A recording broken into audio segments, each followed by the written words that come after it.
What is going on, guys? Welcome back to Pat Outdoors. Today we're going to be working on my Yadea Trooper-01. I just want to make a couple visual changes and minor modifications to make it more my own. Overall, I think this is a really good looking e-bike straight from factory form, though there are a few minor changes we can make to make it look a little bit cleaner, starting with the decals. I think I counted 14 warning labels on this bike, which I thought was a little bit unnecessary. So I'm going to start by stripping those down, except for two labels. I'm going to be leaving the Class 2 sticker on there for obvious reasons. And then the other label I want to leave on there is the UL 2849 certification, since that is one of the features that makes this bike unique.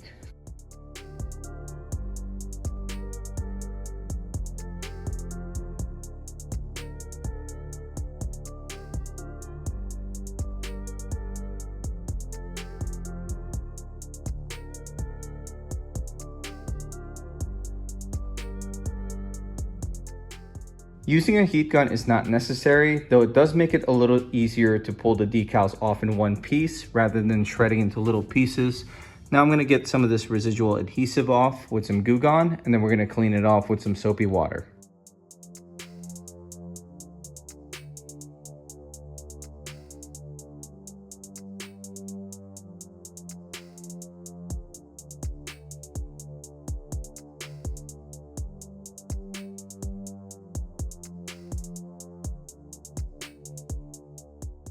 The next thing that I want to work on is removing all these little reflectors on the bike.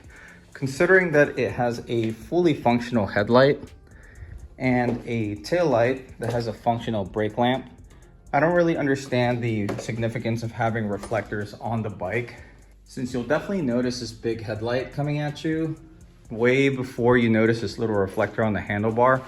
I'm also not a big fan of the design of the reflectors on the wheels. I just think they're a little too big. It's like 7 inches long.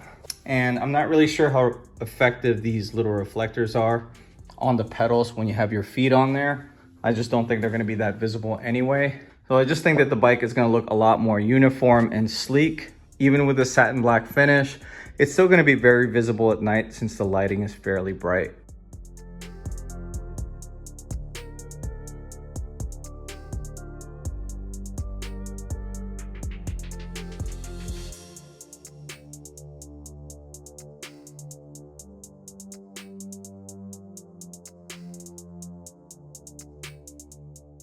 To remove all the reflectors, all you need is a Phillips, a flathead, an 8mm wrench, and a pair of needle nose pliers. The front reflector is just one Phillips head screw.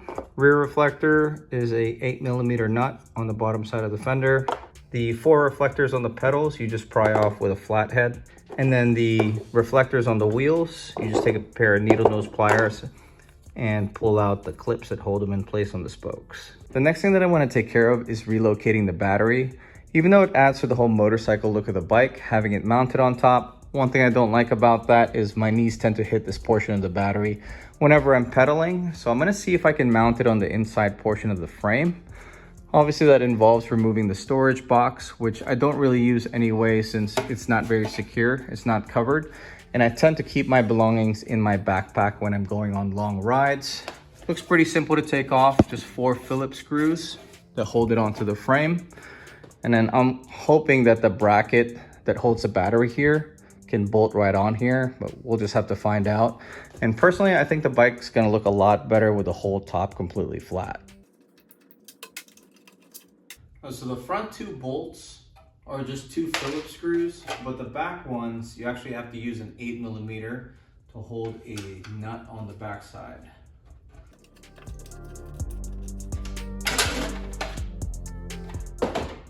Wow, removing the storage definitely makes a lot of space on the inside of the frame. In case you want to stick a huge battery in there, if you're doing a big power upgrade like a 72 volt, you could probably fit like a 40 amp hour 72 volt battery here for sure.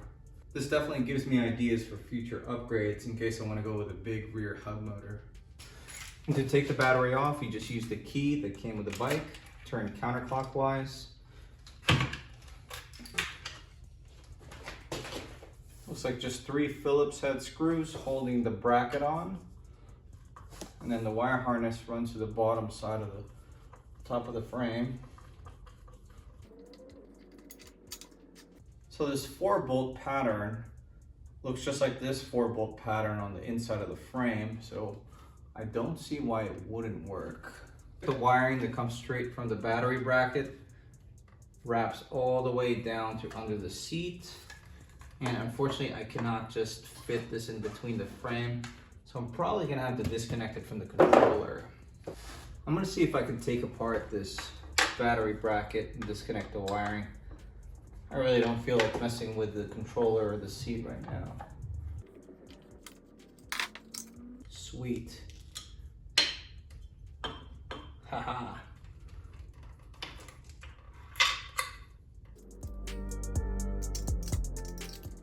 I'm just gonna put it back together once I got it through the frame. Now I'm gonna cut all the original zip ties that held all the cables in place. Then I'm gonna reroute the battery bracket and reroute the wiring to this portion of the frame. I'll clean up the wiring once I have the battery bracket mounted. I'm gonna slide the bracket as low as possible. I just think that lowering the center of gravity is gonna help the bike handle a little better since the battery does weigh quite a bit. Before I clean up the wiring, let's make sure that the battery still fits in there. Yeah, I think I'm gonna take the battery bracket apart again because I wanna reroute the cable on the back side of the frame and under the crankset. I think that's gonna look the cleanest.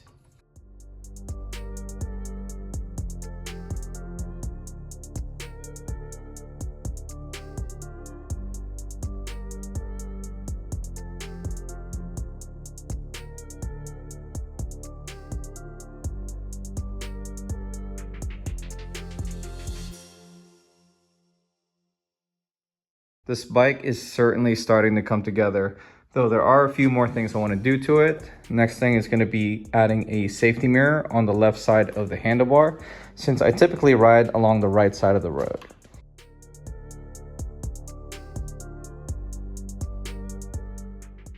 Now I've already done this, but in case you haven't done so, the best free modification is definitely to unlock the speed limiter. You just hold down these two buttons to go into the settings. You scroll down to P6 and change the setting to 0.25. And then you scroll down to P8 and you change the setting to 100. Then you hop out of the settings. And this unlocks the speed limiter. The speedometer on the bike is gonna read inaccurately, but if you test it with your phone or your GPS, it does go 30 miles an hour. Now the last thing we're gonna do before we take this thing out is add a phone mount to it. The one I am installing is by Lamical. This is the same one I use on my Talaria. It's very quick to install, no tools involved. And your phone just slides in like this, and then you snap lock it in place. If I have it mounted on top, I could just simply turn my phone sideways in case I wanna film or something. But it is very simple to use. You just unlock and slide off. If you are interested in checking out any of the items that we are using for this bike, I will have everything linked in the description below.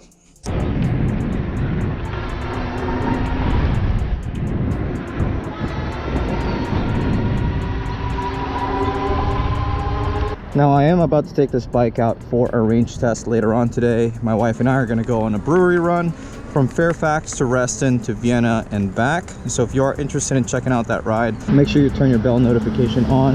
If you enjoyed today's video or found it helpful in any way, do me a favor and hit that like button. And if you like this kind of content, want to keep up with some of my rides, some of my projects, consider subscribing to this channel. But this is going to be it for today. Thank you for watching.